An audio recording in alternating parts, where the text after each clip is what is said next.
Okay. Testing, testing. Okay, I'm just going to do this one live, but it's a simple thing that I'm doing. As you can take a look, I've got a pretty interesting form here. I'm just going to make a grid initially, and I'm going to put that on a plane, which is going to default. I'm going to pull out extract my parameter plane here, which I could change later if I wanted to. You just have to keep in mind the orientation of that first plane, but since we're just trying to build a geometry, I'll show you what's going on here. You can see that we've got something nice. It's opened up at one end, and I have not lofted from this section to this section yet to close the bottom, but that's fine. I'm really just trying to make a surface of some geometry that I'm going to pull some curves from. The extends is 1, and I'm going 16 by 16 to start. What I end up doing is pulling out all the points and flattening all those points. And I just want to grab a little bit over here, which doesn't need to be way over here. Let me pull this back. What I've got going on here is a list length, which I flatten as well to get a number. So I'm looking at the number about 289 total amount of points within that list length, because that's what we're looking at. And then I just want to randomly reduce from those points. I want to reduce about just as many points, and so looking at these as I seed through, I can grab any amount of, like I could grab 2 points, which would make for a straight line, a very simple object. If I grab 3 points, if they weren't in a straight line, that would have been more interesting. Let me change the seed and see if I could get a couple different shapes. There you go. You get a kind of nice arch as you roll this around and get the different points. I do have a strange bake happening right now. So I've got to go over here, and I'm just going to take that to false, and then let me zoom out, and I'll show you all the geometries we just baked as we went. So it's an interesting little script, but basically, when I make this, it's going to take the curves and push the curves over here and bake this over onto this form. I just have a way of looking at all my geometries, but let's not get too far into that yet. Let's go back here and show you what this kind of does. So basically we're just left with 3 points, but I actually want to minus everything but 4 points. And we see as we slide up to here, there you go. You get a geometry that needs a different seed, because if they're not in the right order, they kind of start to produce different things. I tried to sort them to keep these geometries kind of interesting, and try and roll through here and find a pretty interesting geometry. I like that 71 actually. That one's going to flit out on me. Let me just see what I can find. Now 29 is no good. 13 is no good. 15 isn't bad. I like that 71 earlier. The 61's alright. I get this kind of nice geometry here, and because it's in the right direction, I believe we actually cap the back side of it. So if your orientation is pretty good, you're going to get a pretty interesting form.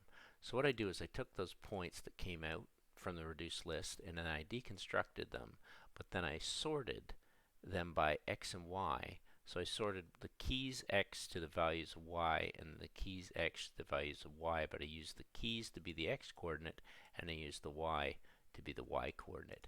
And it ends up producing some pretty interesting points as you go through it.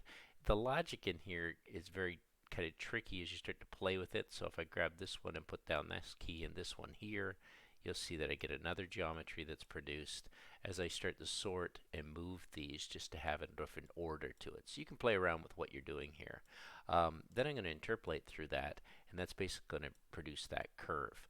Now with that curve, I also wanted to multiply it. I wanted to go in and take the curve and have an offset to it. But I didn't want to just do an offset in one direction. I wanted the direction to be a range of numbers from 0 to 1. But I wanted to put it through a Bezier curve and also through a parabola curve, which I get this pretty interesting thing. If you look at it as I offset, it kind of goes closer and farther depending on what it is. And once I get enough lines there, I can use the Bezier curve, or I could use I could actually use the parabola curve, which is pretty interesting as well. If I just grab that range and put it through the parabola and put it into the z, you'll see you get totally different geometries as well. You get this geometry up in the z, which if you're thinking contour lines, is kind of a nice way to do it. But I like the Bezier curve as I go through the z, because it produces this kind of back and forth. It makes this pretty interesting form. that I can then loft those objects and get this really nice curve. When I get that curve, then I'm going to deconstruct all the edges, and I'm going to take a look at these curves, this curve, so these two curves together, these two curves together, and these two curves together. And then I'm going to do a little work of actually flipping them so they're actually guided in the right direction so I can pull a loft between them. The loft is failing here in this one, but I am getting the cap here and the cap here, and that's why I'm not getting a nice loft between them, which I should be getting to cap it. So this one's probably open if I took a look at it.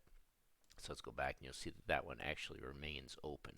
Unlike when that loft does work, let's go back here and take a look here and go into another seed, see if I can't find one that's actually lofted shut. That one might have been alright. That one looks lofted shut, and you'll see that it didn't function with the loft. Let me see here. No, those two along with this curve, that's the problem. These two curves, if I put them in there, they should loft nicely.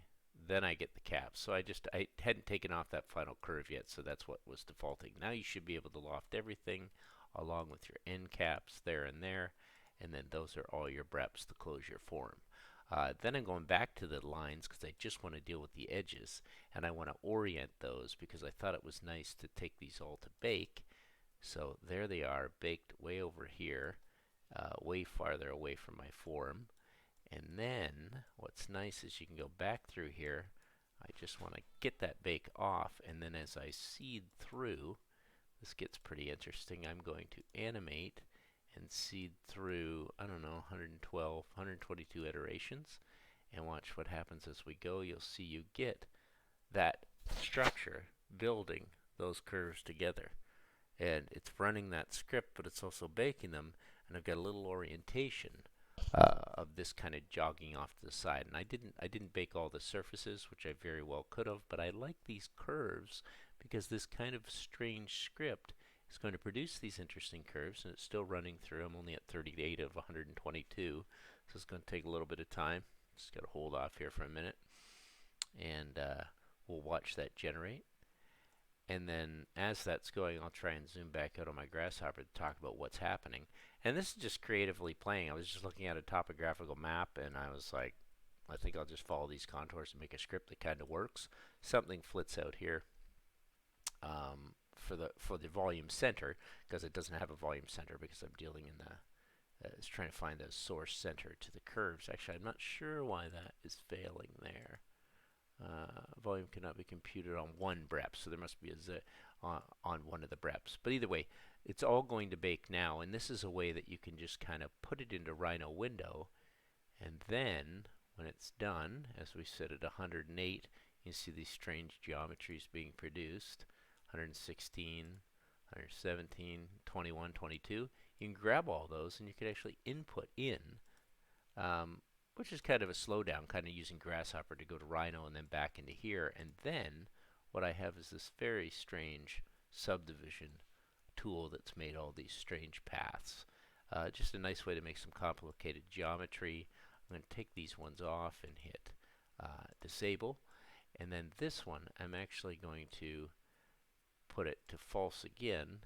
I'm going to delete all of these. I'm going to use the faces instead of the solids, so I get all of the solids as they're generated here, and they should be closed on both sides. And that one's hard to say if it was, but let's just head off here and see if we can't reduce the numbers.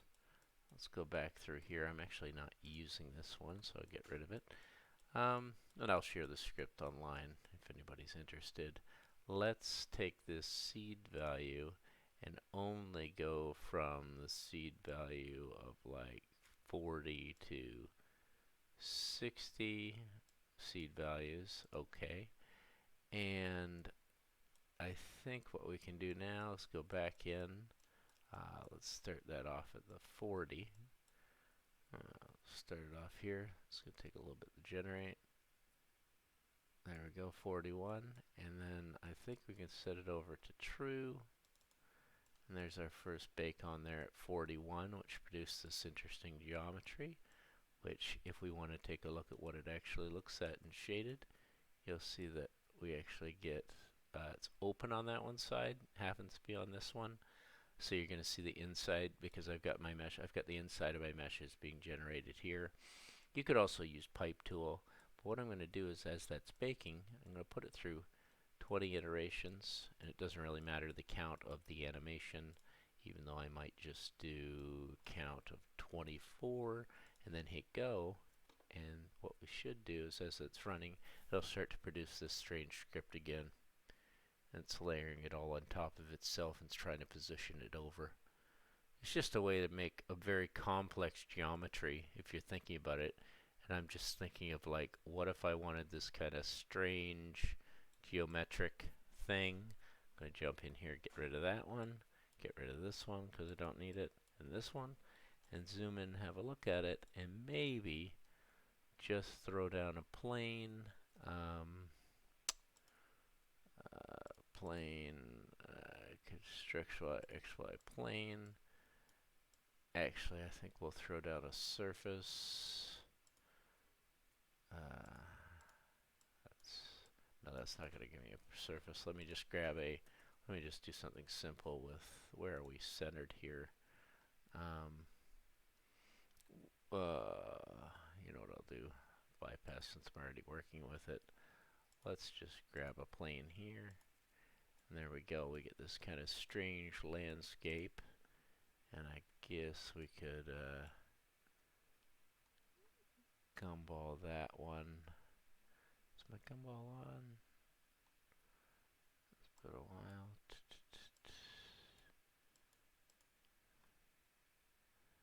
Yeah.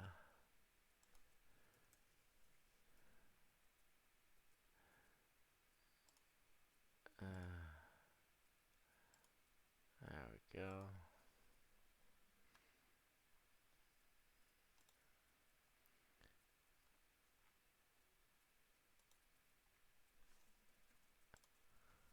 Jump in here and see what we have.